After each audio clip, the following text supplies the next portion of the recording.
How are you finding your time in government? It's been more or less the same. I've been working as a kind of advisor for the previous cabinet, but also working on open government. So for me, it's mostly just the cabinet telling me to not focus any other time as a Apple consultant or as some other Valley companies and dedicate full time to the public service. But otherwise, I've been doing more or less the same work. It's what we call open government. Right. Hence the recording. Hence the recording, because it's a closed door meeting as you requested, but then we would want the other ministries who are actually in charge of related policy making, and my role in this government is a channel, so that other ministries who couldn't participate in our meeting still has the same information as I have. Right. Yeah. I was curious, what areas specifically are you spending most of your time on now? Well, my 3 mandates are open government, and then social enterprises, and then what we call youth council, which are youth council, and that's it. And so with open government, I spend my time working on the output side, which is like open source, open API, open data, which, as I understand, there's the U.S. Digital Service also does a lot of the same thing. Just today they launched code.gov, which is something that we very much are inspired by the White House, who there's this mandate that all the ministry has to open source 20% of all their code. So this is something that we will want to learn from. And also the civil participation side, which is the input side. So we're involved in multi-stakeholder meetings, in civil participation, participatory budgeting, and things like that.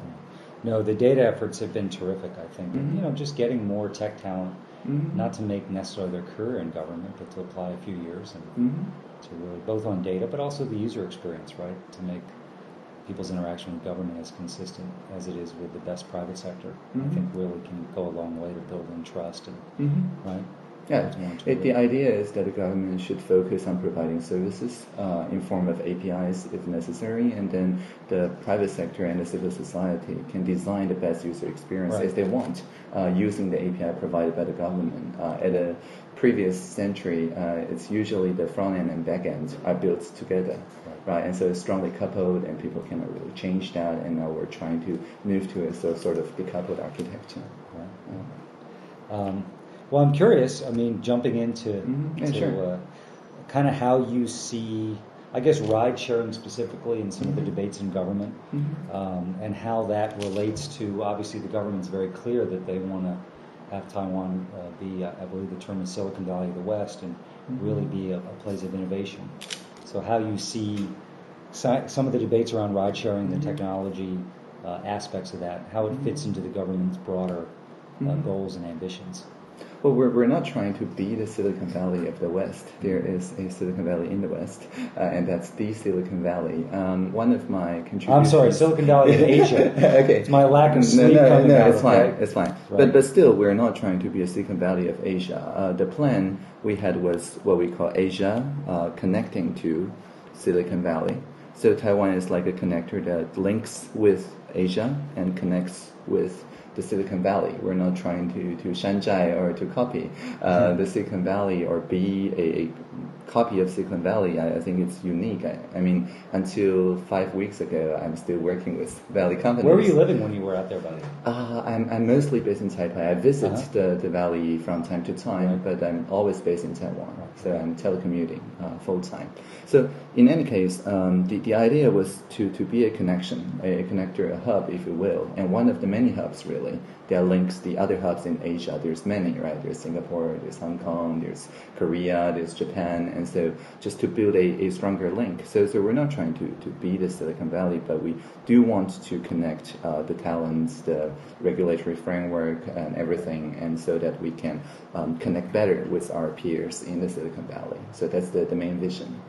Right. So ride sharing, incidentally, is not part of the Asia connecting to Silicon Valley plan, because for this plan in particular, we're focusing more on the deregulation or regulatory normalization. And there's, of course, from the Silicon Valley side, there's demands like with digital 2 and then also internet neutrality, open internet. Those are very interesting things that we need to work on. And on the Asian context, we also have our regional, like APEC privacy framework, and also the EU side of the privacy framework, and we need to work on that as well. So ride sharing has not yet came up on the agenda of the Asia.Silicon Valley plan. So that's just what it is. Okay. Yeah. Okay. Well, we'd love it to be. I mean, just if I could give you the elevator pitch. So obviously, we're a technology company, sure. and our technology here in Taipei and elsewhere is basically creating economic activity on the ground in cities, both on the rider side, so people have a different way to get around, and ultimately a more affordable way that doesn't compete with. I know the debate here in Taiwan and a lot of places starts with, sort of the old way, taxi versus ride sharing, but every piece of data we see around the world suggests that the market grows, and there's some competition for the taxi market, but we don't really talk about the taxi market in our company. We talk about the personal car use market, and how do we get people to turn more of those trips into ride sharing, maybe in connection with public transport. So then obviously on the driver's side, it's creating a lot of economic opportunity here. And so our hope would be that as many countries around the world have found a new regulatory framework that embraces ride sharing. Because I think it's important. Obviously, I'd imagine part of the roadmap here is autonomous transportation, and making cities congestion-free and emissions-free. And I think this stage is pretty important, meaning getting people used to sharing cars. Because ultimately, we'd love to bring carpooling here, which is 2 or 3 people on an Uber ride. You would also want to bring flying cars. Well, eventually, yeah. Vertical. Right. Well, right. I mean, our view is let's look at every way to make our cities more livable. Yeah. So, but I think that this is a really important bridge to that autonomous future, maybe flying cars. And so, in understanding that, the way you regulate that, as every law around the world has, understand some of the differences between ride sharing and how we traditionally thought of for-hire transportation. And that basically the market's going to grow, and the way people get around cities changes.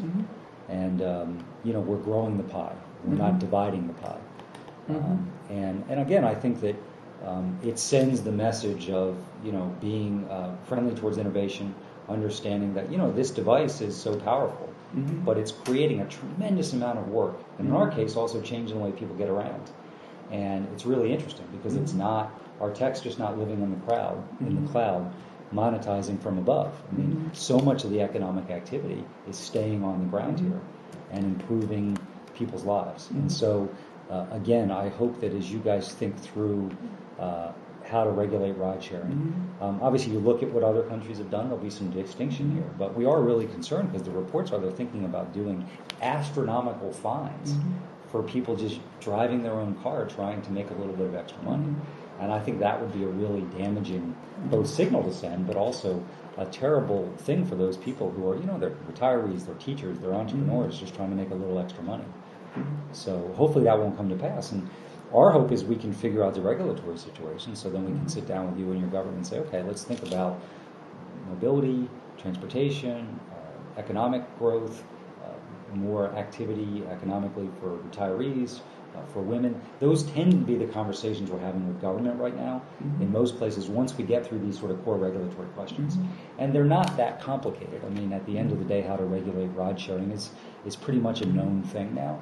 And, there's just, the normal issues that we have to work through. Right, so to very quickly recap, a year ago, I was helping to facilitate a multi-stakeholder discussion here in the VTaiwan platform just about exactly the regulatory structure that you talk about. We had thousands of participants, both the Uber drivers, Uber X drivers, and also traditional taxi drivers, but also people who are not yet drivers for any one side, but just want to deliberate about this topic together.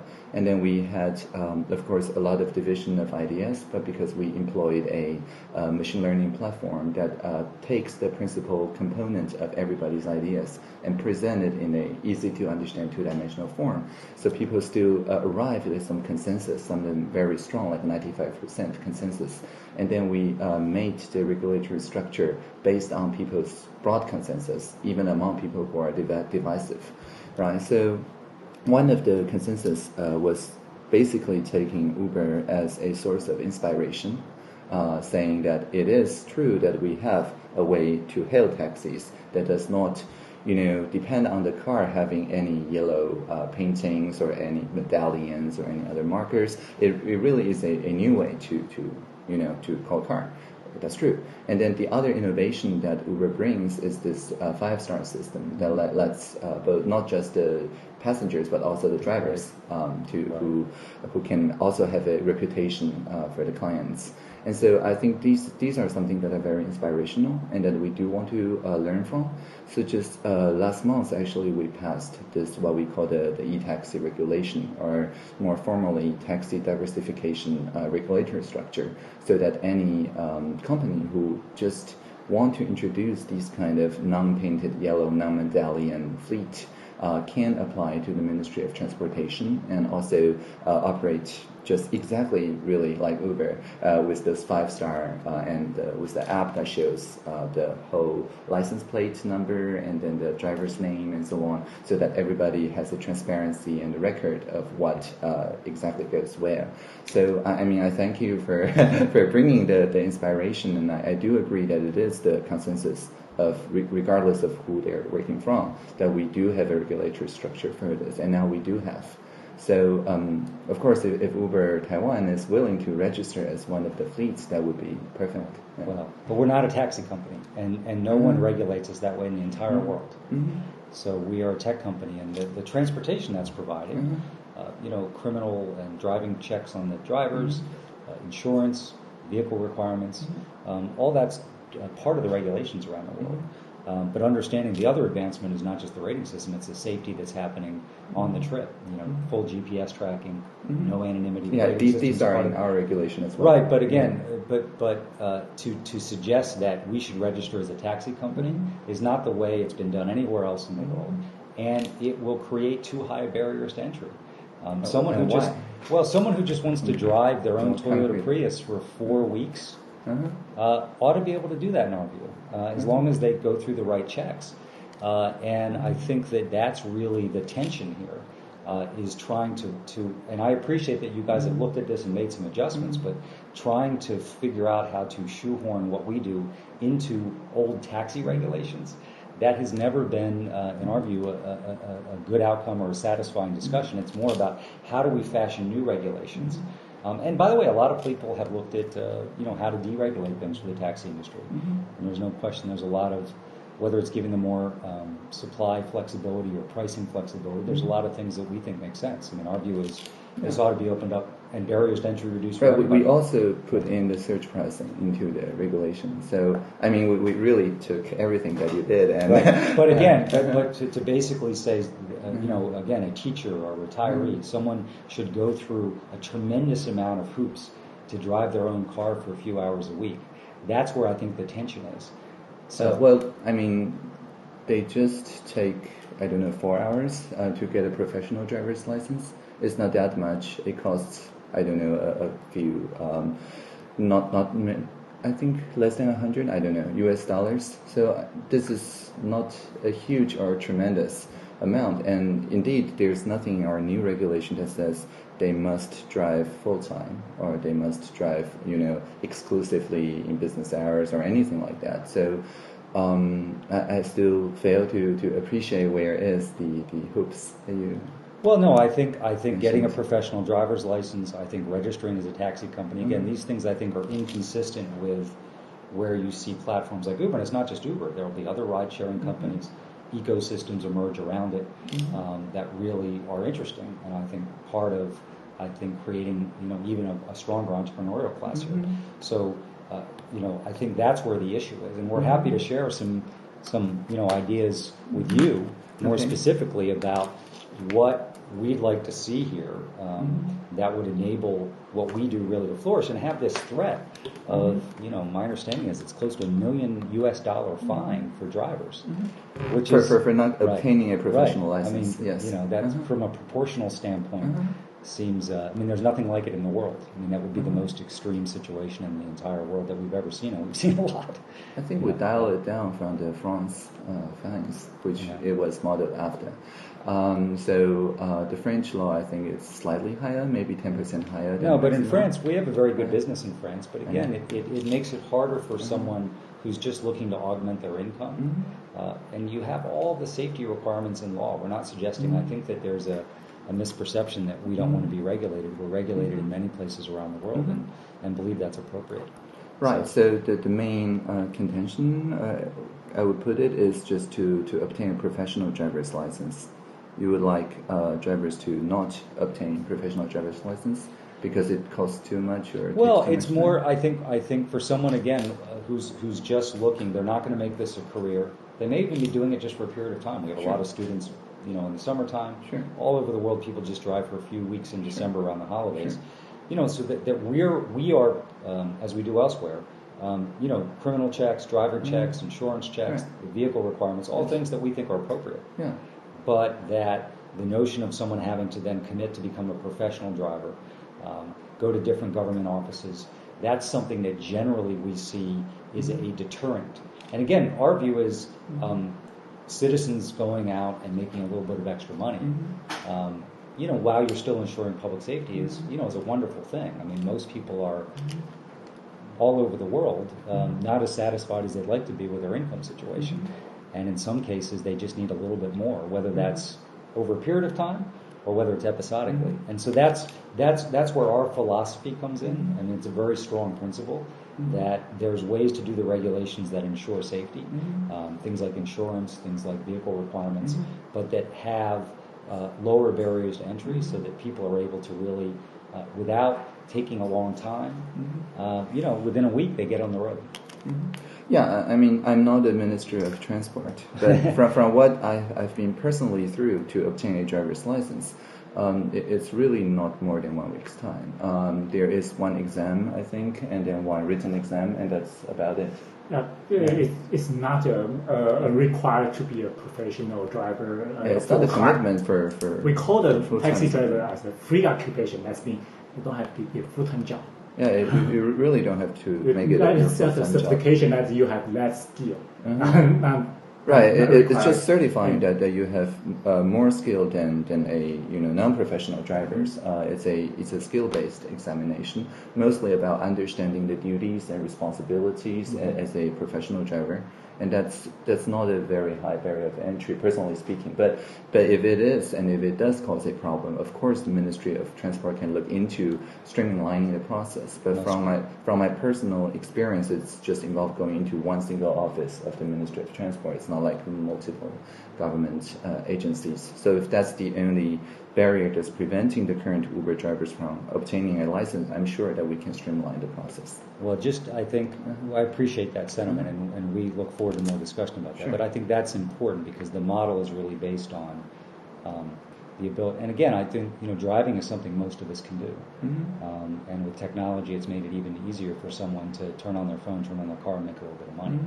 And so what we see is there's plenty of people, and we want our platform to work for people. Say, you know what, this is how I'm going to spend most of my time, and this is going to be my major source of income. We certainly want it to work for drivers like that and partners. But the real growth comes from people who are just doing this in a very supplemental way, and understanding that there's ways to provide regulations that I think give the public confidence on public safety, but also understanding that to have somebody who could be making additional money for a period of time not able to do that, that's a personal tragedy for them, and their lives would be improved. The other thing is you want to, and I know this can sometimes be counterintuitive, but the larger ride sharing gets, the better effect you're going to have in terms of reducing congestion. Why? Because no matter where somebody is in the greater Taipei area, they know they're going to be able to get a car in 2 or 3 minutes. And when they know that's the case, they use their car less. And ultimately, we don't have carpooling yet in Taipei, which we have in many parts of the world. We call it Uber Pool. But that's, I think, the big public policy benefit is convincing people now not just to use their car, leave their car at home, but they're willing to share a ride with somebody using technology to match that route through algorithms. That's the flywheel you want. Sure. And so if you through barriers to entry, you're limiting the supply, it's not just that you're denying people the opportunity to make money. The whole system kind of falls apart. Right. I mean, there is already ride-sharing communities, usually around commutes to universities and so on in Taiwan. And so far, there's been no for-profit operators because the law was not allowing app-based, car dispatch. But now with the new regulation that was just passed last month, we're now taking applications. So we are now basically saying, okay, these are the professional drivers who, as you said, maybe they're riding on the street